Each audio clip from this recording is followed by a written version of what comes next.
Mendel here. Doctors, Jewish physicians who have actually brought a lot of people together since October 7th and realizing there's a huge gap in the physician network of Jewish doctors across the country. So what they've done now is built over 1,000 members in their Jewish physician network. They've done it from grassroots. They're not even doctors themselves. They will be doctors soon, as soon as this podcast launches, but the goal of them is really to build a community, which is really unique right now amongst physicians. A lot of people think, oh, if I talk to Jewish doctors, then I'm gonna learn something a little different, and they're all connected and they can all refer each other. But that's not necessarily true. And you filled up that nice gap that was missing amongst the physicians. So, Mark, I'll start with you. Can you give us a little bit of your background? And we're really excited for this conversation. Thank you so much for coming to this. Yeah, thank you so much for having us. So my background, I grew up here in Brooklyn. I'm currently a fourth year medical student at SUNY Downstate. I'm an MD, MPH candidate. I'm working on my MBA right now during my gap year where I'm working at Sloan Kettering. We started the JPN, Jewish Physicians Network, in our first year of medical school where I met Mendel. And like you said, our goal has really been trying to build this community of Jewish physicians so we all get to know each other and help each other out. We started during COVID. We saw there's an immense need for physicians to be communicating. And since then, we've really grown. Mendel. Yeah, so my name's Mendel Jacobs, originally from Burlington, Vermont, but you can't keep a Menachem Mendel away from Crown Heights for very long. So came down to Downstate Medical School, first year of college, then Downstate, also MD, MPH candidate. We both definitely realized that the niche that we could fill is that there's a lot of social capital in the Jewish community, and that social capital could be leveraged to do really great things. And our members, there's an emergent quality to the things that our members do, and we try to be as good of a platform for that as possible. And where did you guys come up with the idea, and how did you implement that idea? Because I'm sure many people have tried to do this, tried to build a community, but all of a sudden you guys decided to build a community, and then you implemented and actually worked on top of medical school, which I'm sure is pretty busy for itself. Yeah. So the need that we addressed was that there's kind of one of the pains that I see for a lot of people pursuing medicine is that sometimes they'll have a cognitive dissonance. They'll feel like they're doing something wrong, even when trying to help people. And I think within the frum community, something that we see, whether it's Shabbos observance and trying to, keep Shabbos observance while giving good patient care, academic training is not necessarily always accommodating of from lifestyles or for proceduralists. And I myself had a rabbinical background before going to medicine. A lot of the issues that would come up, I'd see were kind of just maybe a failure, so to speak, from the rabbinical side of things to communicate our values. Almost like a 15-year-old yeshiva education is not really suited to deal with some of the really adult issues in medicine, I think.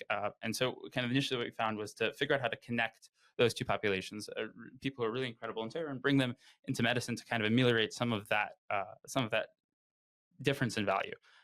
So we started putting out a lot of content about Shabbos in medicine. That's something that we kind of started the podcast around, and really addressing that kind of anxiety that I think a lot of medical trainees have, or even people who are further along in their career.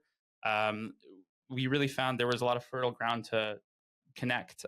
So I think we're also very much a product of the fact that a lot of technologies converged, especially with COVID. Things happening over Zoom became much more organic, as well as WhatsApp became very organic. And I think the real answer was that we found a really good need. And I think there's a lot of camaraderie that we're able to unleash because of that. Just give us an example. I mean, look, I know a lot of doctors, they have their rabbis, they'll have questions like, driving on Shabbos or whatever it is. But, what's an example of something that you've addressed in one of the podcasts? Let's say the major issue. I'm sure there's something that everybody asks you. Yeah. So the top question really is am I allowed to pursue a career where I know I will have to work on Shabbos? That's really the highest anxiety that a lot of medical trainees have.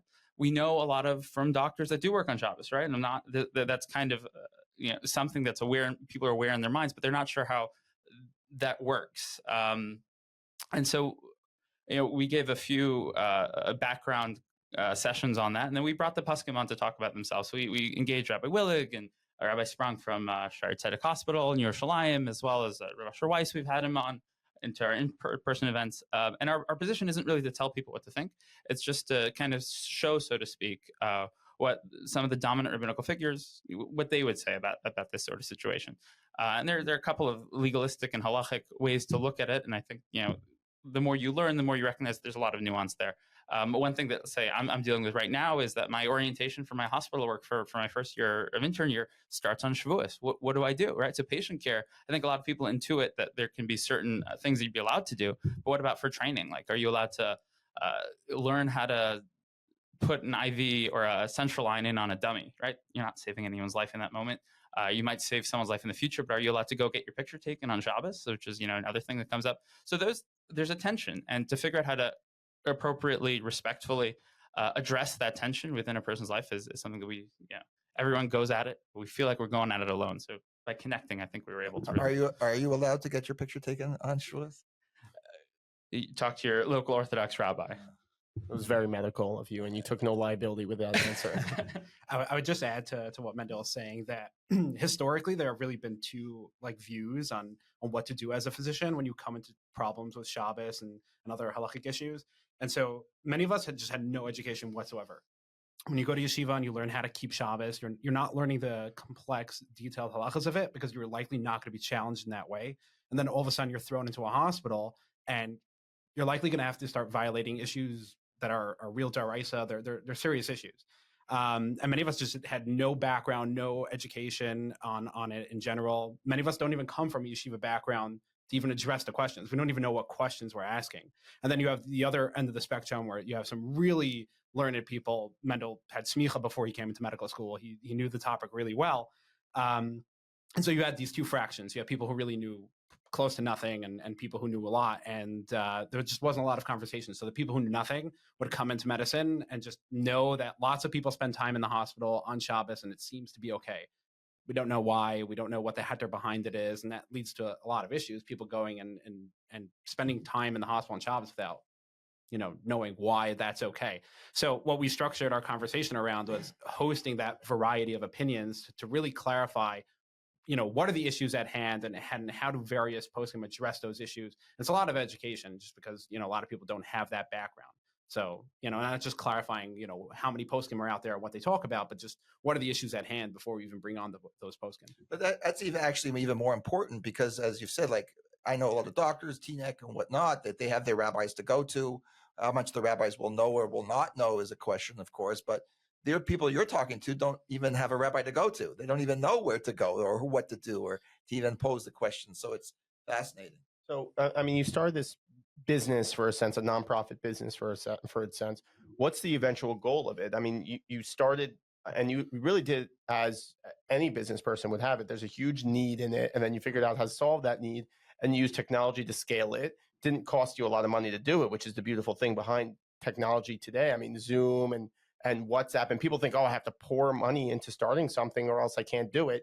But it sounds like you just did it out of your own energy and your own time, which is really the way that we got ourselves into this position. We went, okay, we don't have a lot of money because we didn't have any money. So we put our time and energy, and the next thing you know, you realize that you can work things around and do really, really successful work, not necessarily by throwing money into it. So what's the eventual goal? What was the motivator behind it? Yes, there's this need, but why did you two do it over other people? So I would say just most medical students and doctors are not known for their abundance of time. So, there have been initiatives in the past. There are current initiatives as well. We're really not the only one on the market doing this. There are other organizations that, network physicians together. I think what makes us unique is that we do it specifically centered around halacha. So specific to from values, which not everyone does. We define Jewish. You see this a lot post October 7th. There's a lot of organizations saying Jewish, and then you have Jews for Palestine. You have Jews, doing various different things. And so it's important for us to establish which set of values we're calling our group. So that's a little bit unique to what we do. And I think the reason why we started it, one is because I think we're just a little bit unhealthy in the sense that we are like, oh yeah, great. We'll just spend a ton of time making this organization or making this network. But like Mendel mentioned, it was really a number of factors colliding. So we both have this background in public health. We're really interested in getting the community together so we can address public health issues, so we can help our community, whether it's our community of physicians or the community that our physicians support. And so that's how we started, and that's what kind of drove us to do that. Is there was this obvious need, and we were really driven to fix that need. And so that's how we kind of started up. And that's, I think, how it landed on us versus others, is because we specifically catered it around what we felt were the primary issues, which were like from Orthodox value issues that I think many others have not addressed. Very interesting. So now that you guys built it, what's the eventual goal of this? I mean, is it to become a white coat investor? Is it to compete with somebody else? How do you monetize this? If you're looking to monetize, what is the actual goal of this platform? And just before you go on, maybe it's to maybe do a joint venture. I mean, there are other medical organizations out there like Echo, people will go to when they want to access, all the from doctors and get the best ones. Maybe that's a good partnership for you guys. I don't know if you thought of that. So we really did start as an educational platform. I can't say that there was a strong business drive towards it. I think there are a lot of opportunities that kind of emerge from having a strong institution that brings people together. Again, it's a really remarkable crowd of people. And we focus a lot on firm values, but that's by no means an exclusion criteria. It happens to be more inclusive in the sense that if you're interested in this sort of thing, you join. As a Chabadsker, this came very unnatural to me to pander specifically towards firm people, as Mark can attest. But there are many directions to go, but we hope that it reflects the needs and the opportunities that are organic already within the community of physicians and the people that we serve. This coming year, hopefully, we'll also have offerings to people that are not just physicians, because healthcare is much bigger than just an MD or DO. And I think, especially after the COVID pandemic, especially within our communities, we saw a real lack of trust from a lot of different communities towards the medical establishment.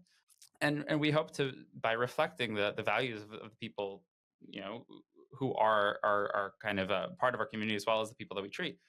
We hope there's many directions that end up being productive lines, but I can't say for monetization if we have a strong business pitch. No, I mean, in all honesty, just on a simple business idea, I mean, you're exactly what you're saying. A lot of the statistics took over the physician world during COVID, and now what you're doing is you're bringing a personality into your doctor. I mean, if you said to me, okay, here's all your doctors, but you can go to a firm one or you can go to a non-firm one, 10 times out of, unless the firm ones aren't good, but I think you guys are pretty good so far. But I would go to the firm one because I know that they have values. I know that they actually care. I know that they think of things very differently than the traditional establishment, which is really what you're doing. So I do hope that you guys eventually go into private practice, because I think actually you would do a lot better. But is that something that you're finding value in? Is that something that your perspective is changing and realizing how the patients are actually viewing firm doctors? I think we've seen this a lot, October 7th, where you see physicians saying things on social media it's quite scary. Like you have physicians saying, I'm scared of my Jewish patients because they may talk about X, Y, and Z. So I think what we see now is exactly what you're describing, which is this comfortability is a really important factor in patient care. I think we've known this for a while. And I think, post October 7th, we just see it a lot more.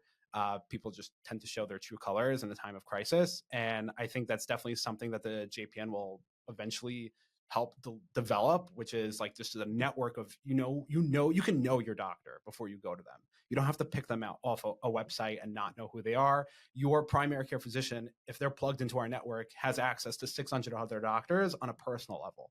And I think that'll be very valuable to patients in the future. I think that's one of the future goals. I would say in terms of our long-term goals, it's hard to establish. What we really try to do is support our community. And so whatever shape and form that takes, that's what we do. So I don't think any of us thought that there would be this need to fight anti-Semitism on medical school campuses or in hospitals. Yet here we are. And the past few months, we've spent a lot of time doing that because that's what we felt our community needed. I didn't think we'd be planning ways to donate to Israel and sending physicians there. Yet here we are. So the nice thing about what our platform has done and our long-term goals in general is that we're very malleable and we're there to really support our physicians in whatever context that takes. And so right now it means, fighting anti-Semitism or whatever it is. In 5 years from now, that may look totally different if healthcare changes drastically in the next 2 years as well.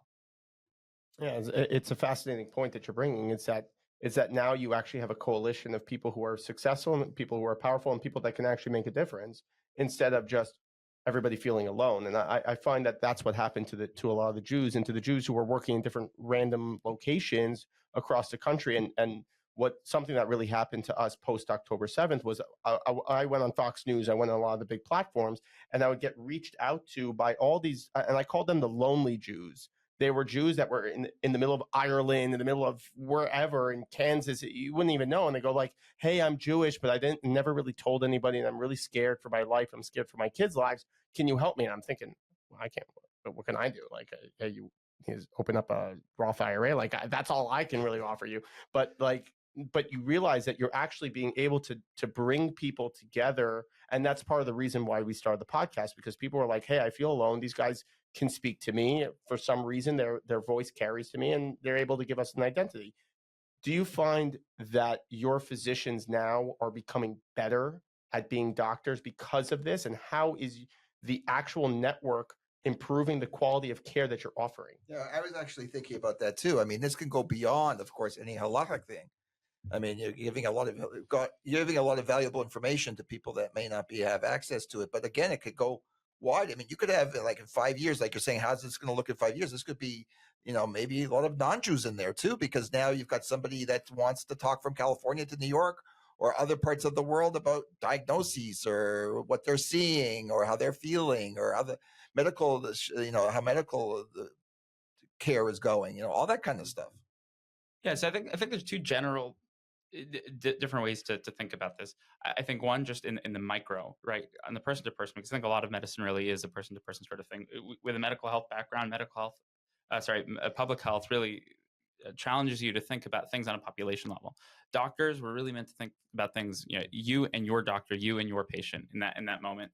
Little ways that we're able to help in the moment, so to speak, with our current network is, we had someone who's actually a mentee of ours that needed some medical care and needed someone to check up on her. And with this network of 600 doctors, you always have a friend in important places, and there's tangible value to that. Someone to remind the healthcare team that this is not just another patient. This is someone to someone, and someone to someone, so to speak, that means something to you. So there's consults, curbside consults that'll happen. Let's say I have this chest X-ray. I don't know what to do with it. Does anyone have a minute? Or this patient isn't coming out of sedation. Does anyone have any experience with this sort of thing? And leveraging that social capital that we have as a community, as Jews, right? I think that's one thing.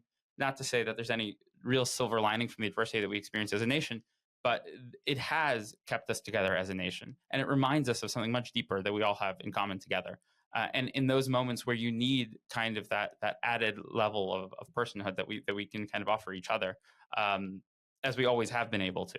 In those moments, it really helps. And kind of whether it's consulting a surgeon who might not otherwise be able to see your patient, or whether it's getting some medical information. We live in an information era where it's very easy to get a lot of information, but to find something that really speaks to you and to your situation is a little bit harder. So that personal touch, that personalized medicine, so to speak, is something that the human relationship and the human touch really, really, really helps. That's where it is now. Where this could go is much broader. You mentioned whether it's recruiters trying to find someone that has a cultural sensitivity towards their community, or it's figuring out the right public health response to a community by people that really understand that community. Those are also things that really, really do help. Whether it's non-Jewish doctors who happen to treat a Jewish population that want to have a little bit more insight into something, and to talking to someone in medicine really does help.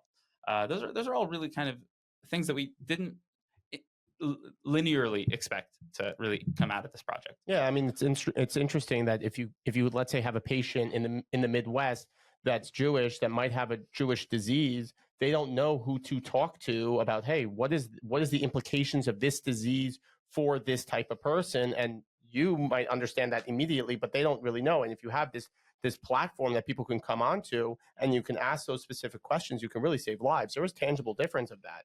It's something that really speaks to us, I think, is something that you said that I think is not just for the medical, but for everybody, is that you said there is a lot of information available out there right now, but how do you get that personal touch? So, you're doing it now in your medical field. That's what we do in our financial services also. There's a lot of information out there. You could throw charts and graphs and numbers, but what we try to do is touch that person. Like, what are your values? What are your goals? It's all about, there's a lot of information out there, but we want to have that touch with that person. We want to feel like that personal relationship. So it's not just, it's interesting also, like after October 7th, like there's this unification that's going on, which is interesting.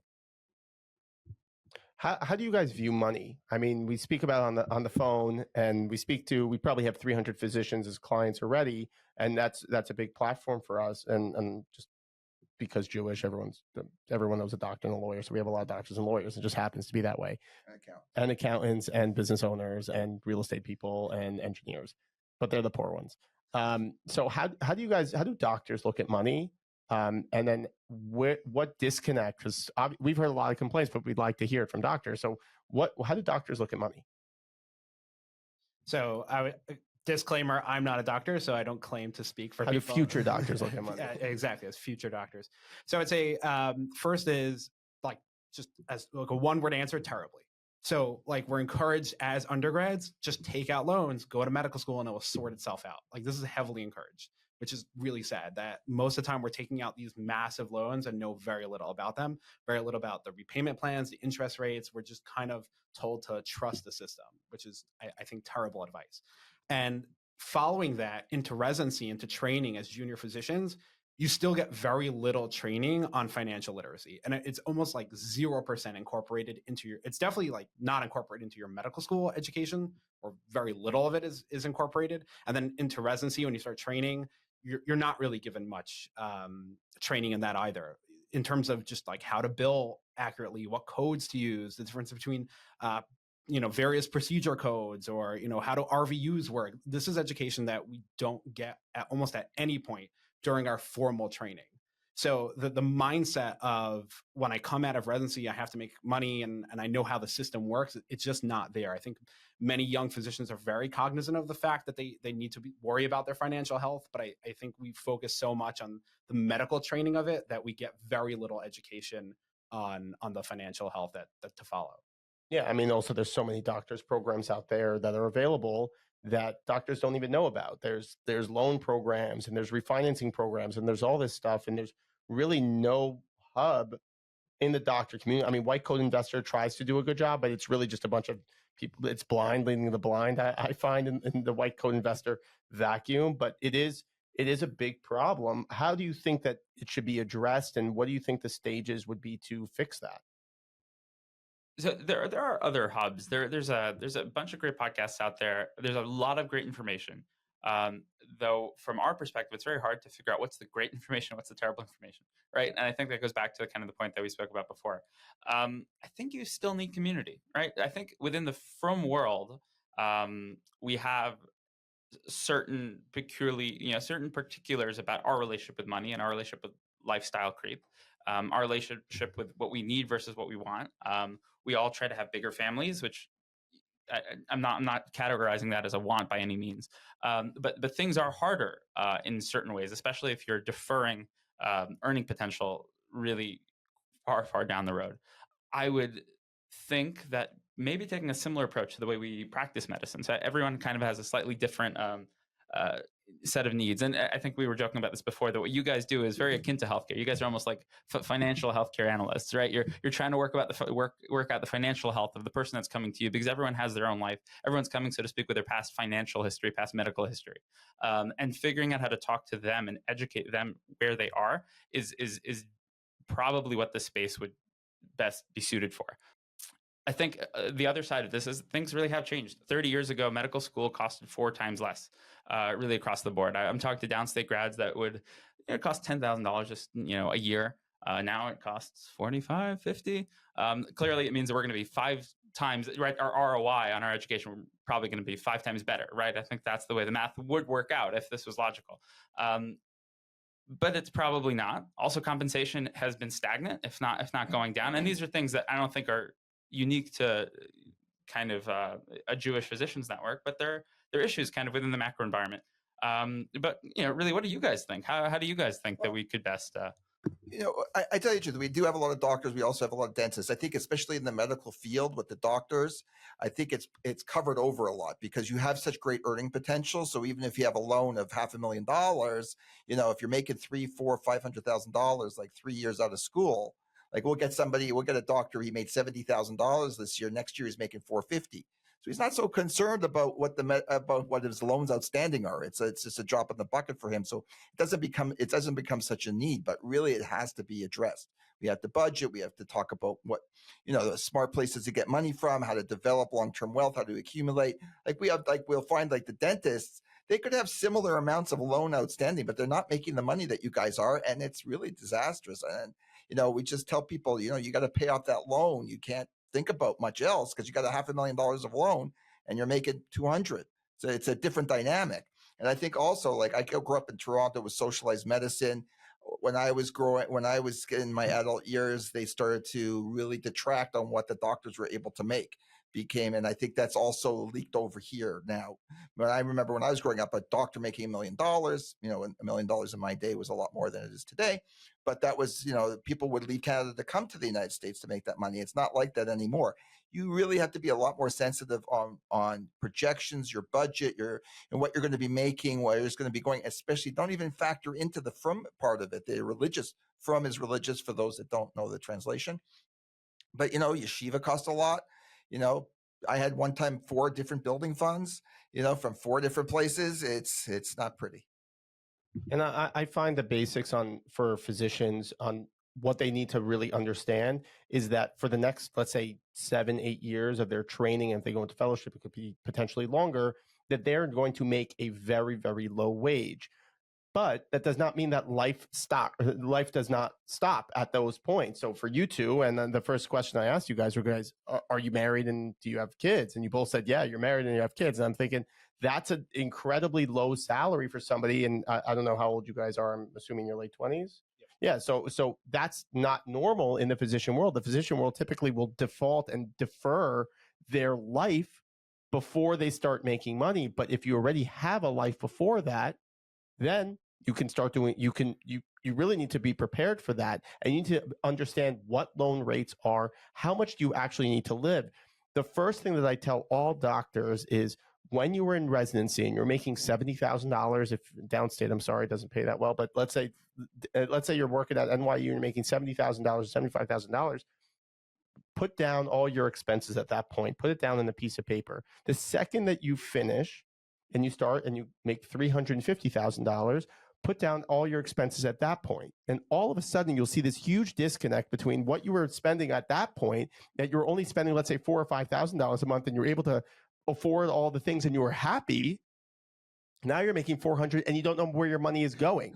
So you're able to I like perspective, and that's really the key of financial well-being and financial health is you look at your life in perspective. Do you need the sports car right when you graduate, when you finish residency and you start making real money, or fellowship and you start making real money?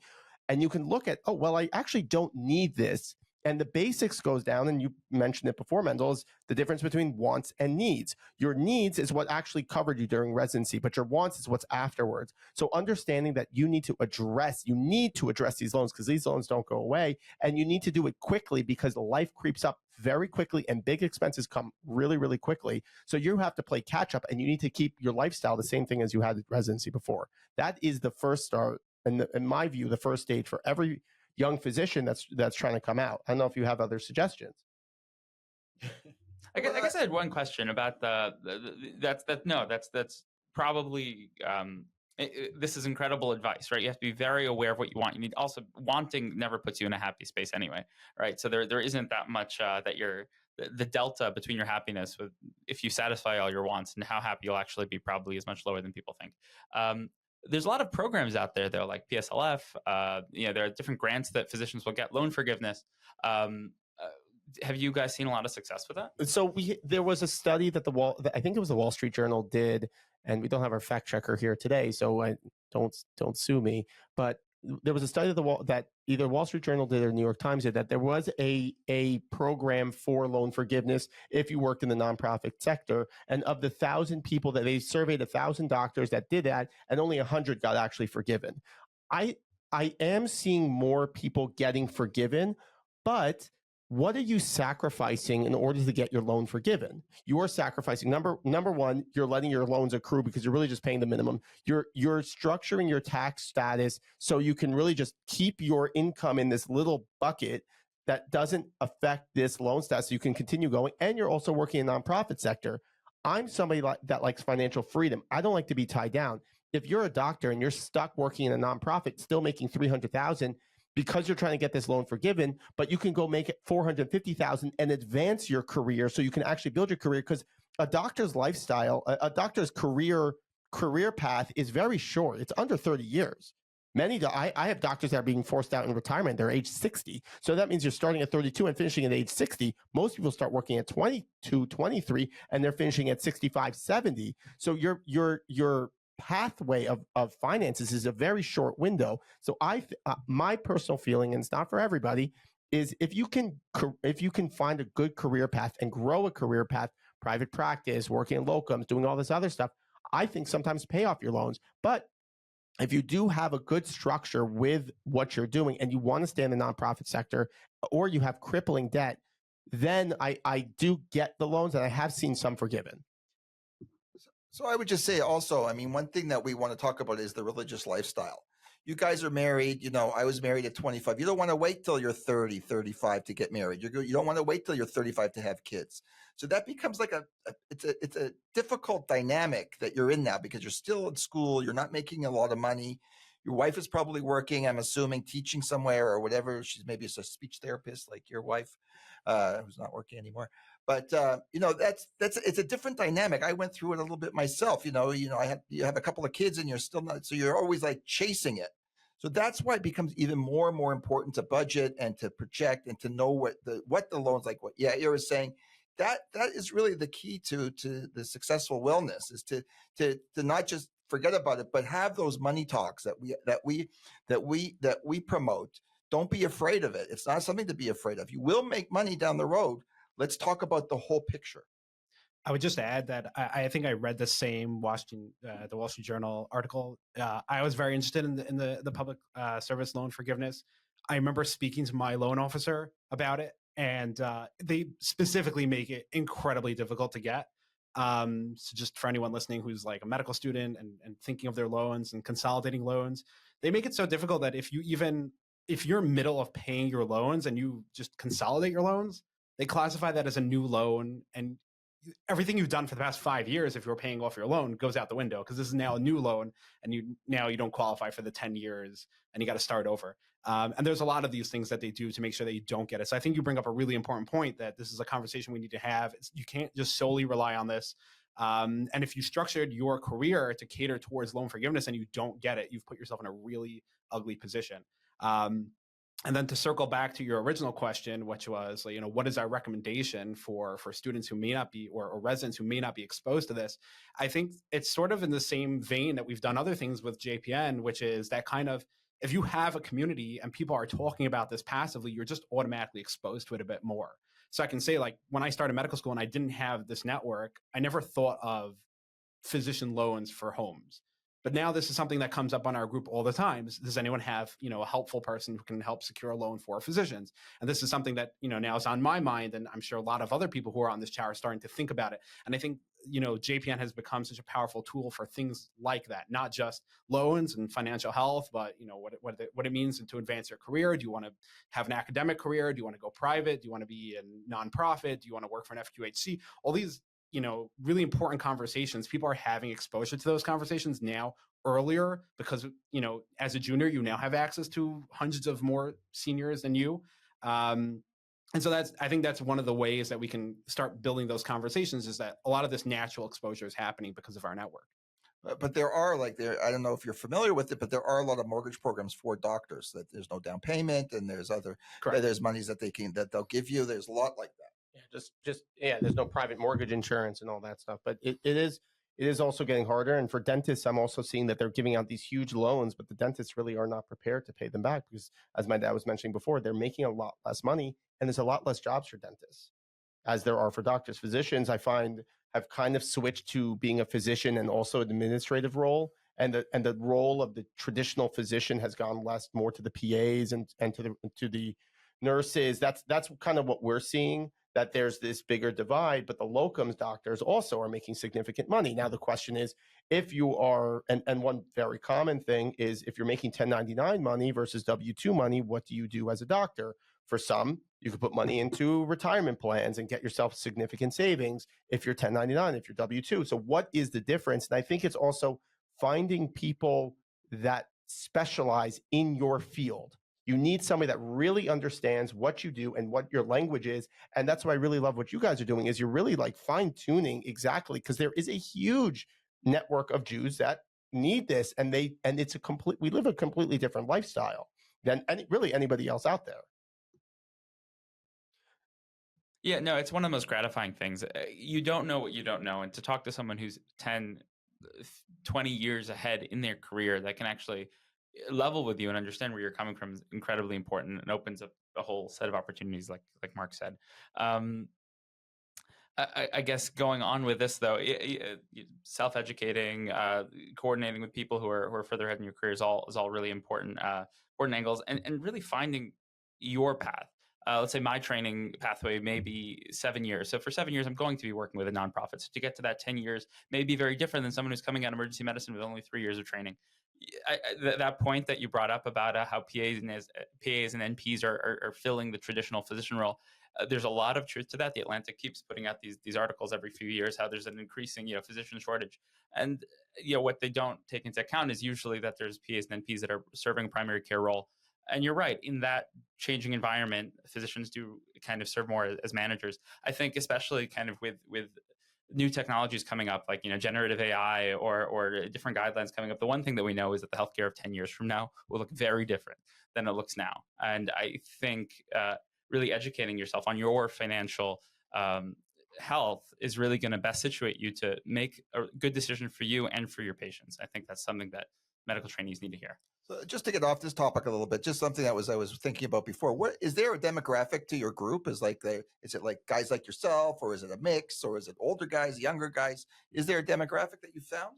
So we mentioned that we've centered around like Orthodox values, but I think Mendel made a really important point of saying we don't use that as an exclusion. You don't have to be Orthodox to join. We just want to make sure that we're all on the same page and appreciate the same things and have similar lifestyles and agree on most things. A divide and divisiveness wouldn't be helpful in the network.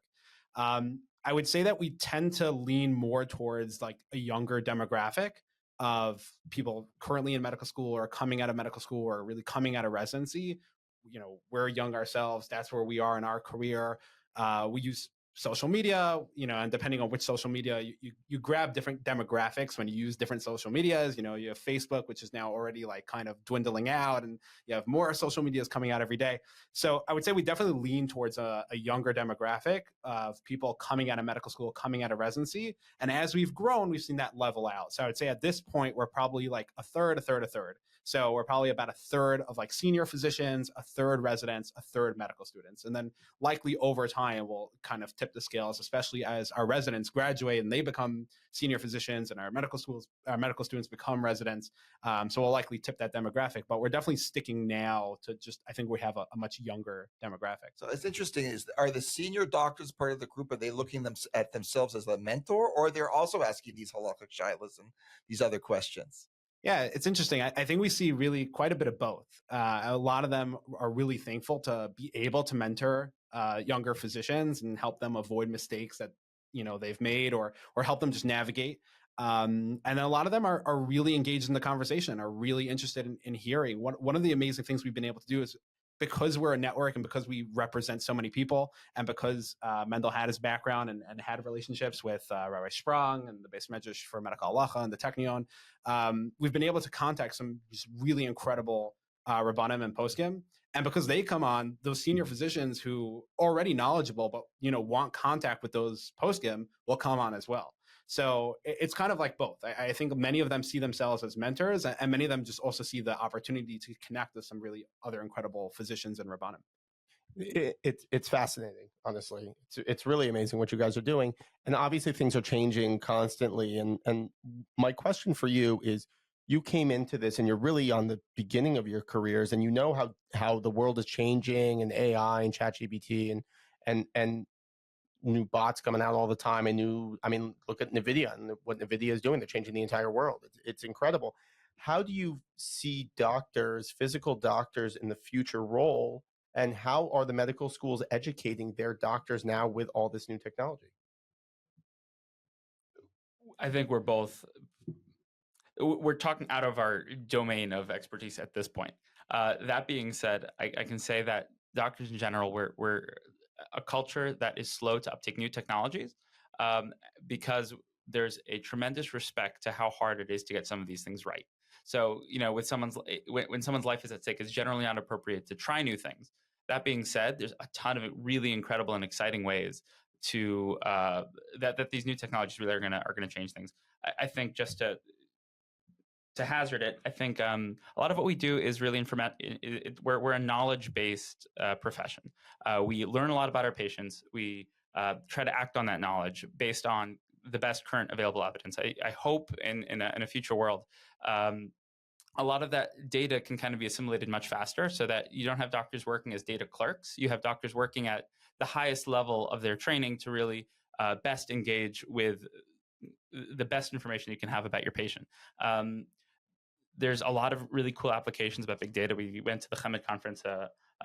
There's a tremendous researcher at Technion, and she was talking about other applications of big data technologies that AI is really going to be able to show you kind of as a human, speak to it in kind of a human way, so that we can in turn speak to our patients in a human way, which is really kind of that interface that, medicine's going to change very much over the next 10 years.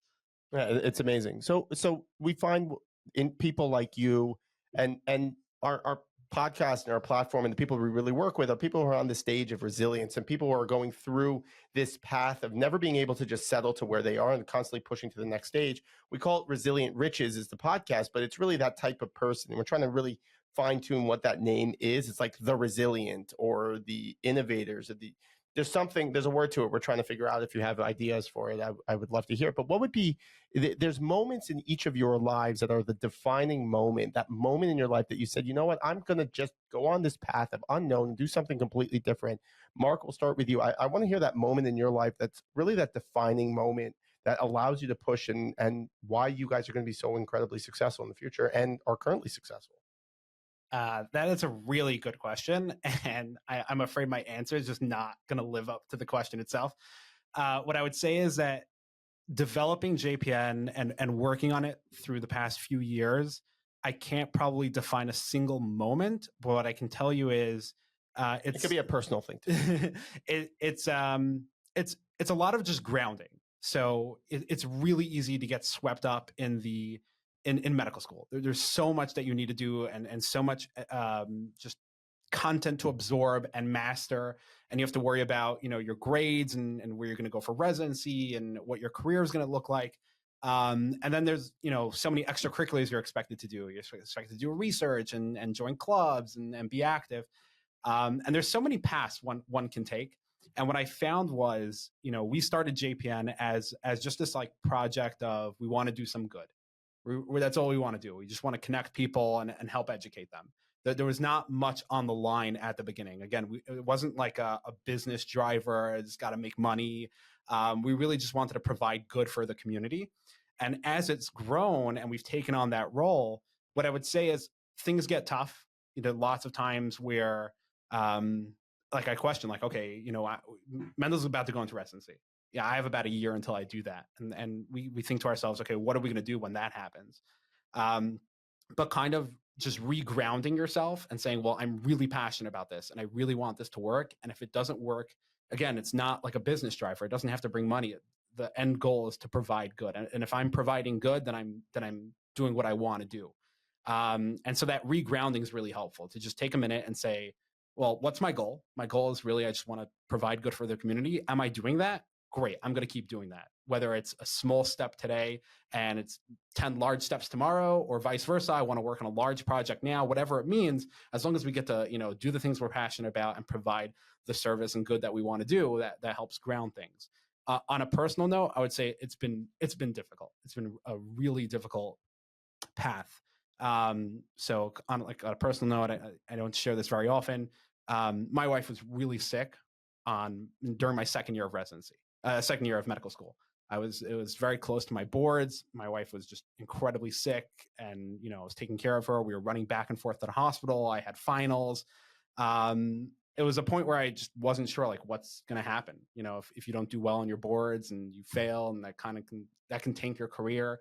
I was questioning whether I should continue like doing JPM projects if my like actual medical career is on the line. And again, I kind of had that like grounding of like, okay, well, let me sort out what I'm trying to accomplish here. And it allows you to take a step back and take a little bit of a break and then go back into it because, you just want to provide good.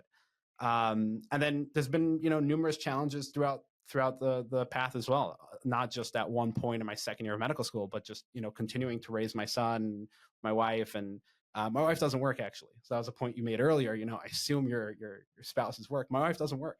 I put myself through undergrad and I worked throughout my whole medical school to put bread on my table.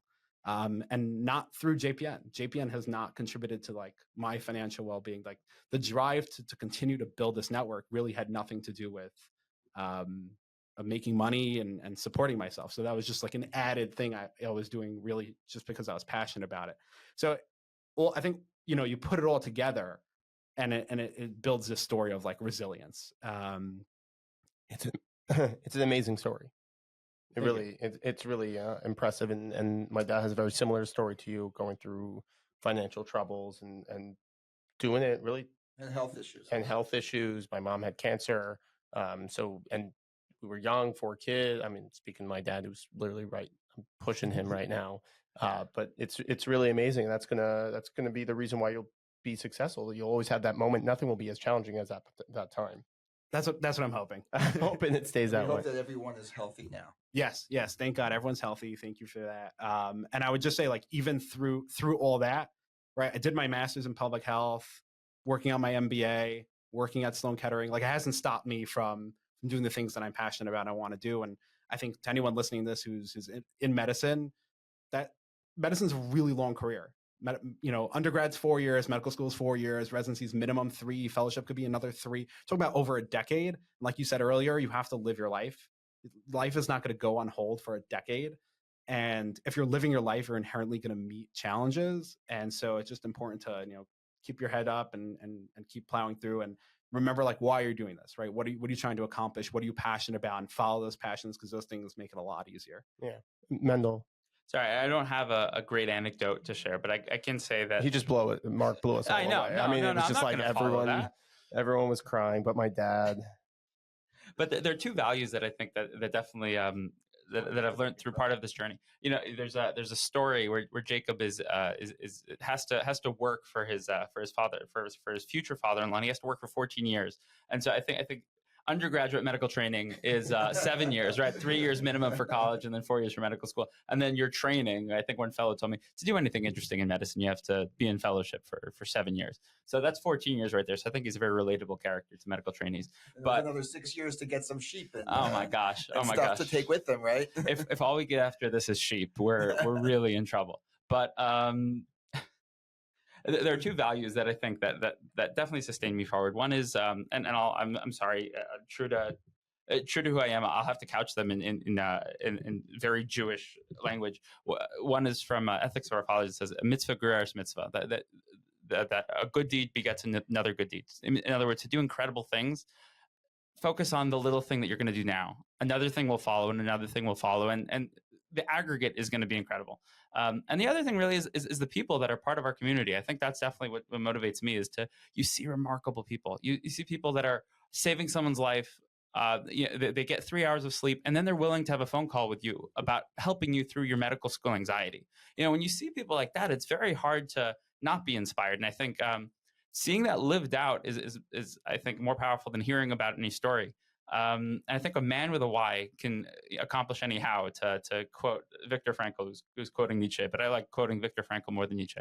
And I think that discovering that why is deeply personal. So you have to know thyself throughout this journey. And I think we've been incredibly lucky to meet some incredible people. At least I've met Mark, so I've met a couple of incredible people. And Mark, I think both of you are incredible personally. Yeah, I mean, that's something that we've been so gifted with this podcast is that we and I was saying to you before, was we wanted to make an impact because we went through big financial troubles, and a random organization helped us out, and we started helping people. We have a nonprofit sector that just helps people go through financial debt, divorce, foreclosure, things like that. And credit card debt. I was talking to somebody before about credit card debt, and just trying to help them and just really doing the work for free, which is not a very profitable sector, but profitable in heaven. So we use this podcast and we use this platform and we've spoken so many times, just trying to bring financial literacy around the country, thousands and thousands and thousands of people. Like, it's unreal. And I think I got one client. People are like, "You're doing it for your branding?" I go, "Nope," because I got one client doing it against my branding. But the podcast was a way for us to build that platform much higher. And we've had some episodes that had over 350,000 people listen to the clips and seen it. It's incredible. And it's really what you guys are doing. It's amazing to see this path. So really, we're really proud that we got connected, and you never know who you meet. And it's really cool. And we'd love to have you guys back on as you go through different stages. So you go from residency, and I'd love to see your perspective when you go from residency to fellowship, fellowship, you finish your slavery, and then you go to actual attending where you're cruising. But I'd love to see that transition and where this goes, because I feel like we found something amazing, and it's everlasting. The Jews are everlasting, so your organization will be everlasting. So we want to thank you both for coming on, and getting connected and being part of our ecosystem. And so we really appreciate it. And how can people find you guys? As simple as Google. You can look us up. Our website is jewishphysiciansnetwork.org. We have almost all our content there. Everything we do is there, and you can sign up, and I'll reach out to you. And you guys have Instagram handles, you have TikTok, YouTube. We have YouTube, and we have Instagram and LinkedIn. So everything is just at Jewish Physicians Network. Perfect. You can find us everything. All right. Thank you guys so much for coming. We'll see everybody on the next one. Bye for now.